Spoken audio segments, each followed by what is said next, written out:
रायगढ़ नाम के गांव में पूनम नाम की एक लड़की रहती थी।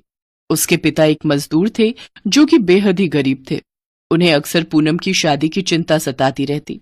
लेकिन कहते हैं ना कि जन्म, मृत्यु और शादी ये सब तो ऊपर से लिखा हुआ आया होता है। एक रोज उस गांव में सरकारी काम से एक सरकारी अफसर आया।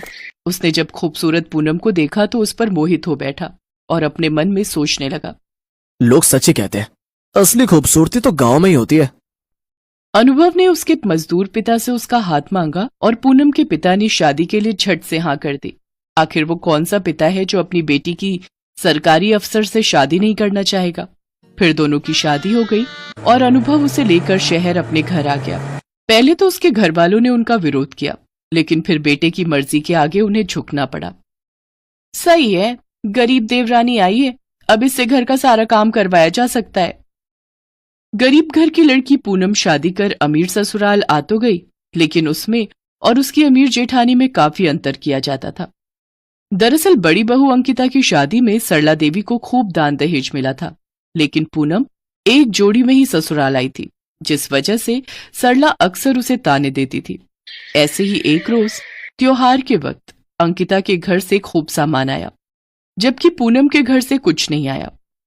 न जाने किन कंगलों के घर ब्याह कराया मेरा बेटा, तीज त्योहार पर भी कुछ नहीं भेजता इसका बाप। माँ जी, बाबूजी की तबीयत इन दिनों कुछ ठीक नहीं है, इसलिए वो इतनी दूर नहीं आ पाए। तेरे और तेरे बाप के सब बहाने जानती हूं मैं। चल जा, आप जल्दी से खाना बनाकर तैयार कर, फिर बर्तन धोकर मेरे पांव दबा देना। जी माँ जी।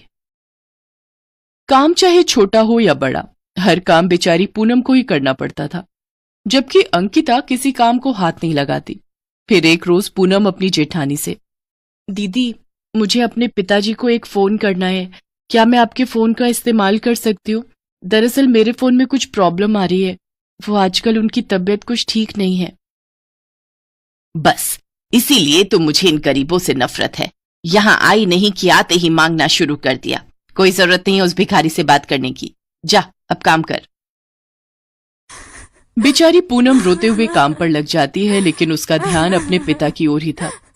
फिर एक रोज उसके गांव से फोन आता है कि उसके पिता की मौत हो गई। बेचारी पूनम बचपन से माँ के बिना रही, तब से उसके पिता ने ही उसका पालन पोषण किया। दरअसल पूनम की माँ का देहांत जल्द ही हो गया था, जिस कारण पूनम अक्सर माँ के प्यार के लिए तरसती रही। वो सोचती थी कि ससुराल जाकर अपनी सास से वो प्यार पाएगी, लेकिन ऐसा हुआ नहीं। सरला देवी अक्सर उसे खरी खोटी सुनाती रहती। अब उसका इस दुनिया में कोई नहीं था जिससे वो अपना दुख बांट सके, सिवाय उसके पति अनुभव के।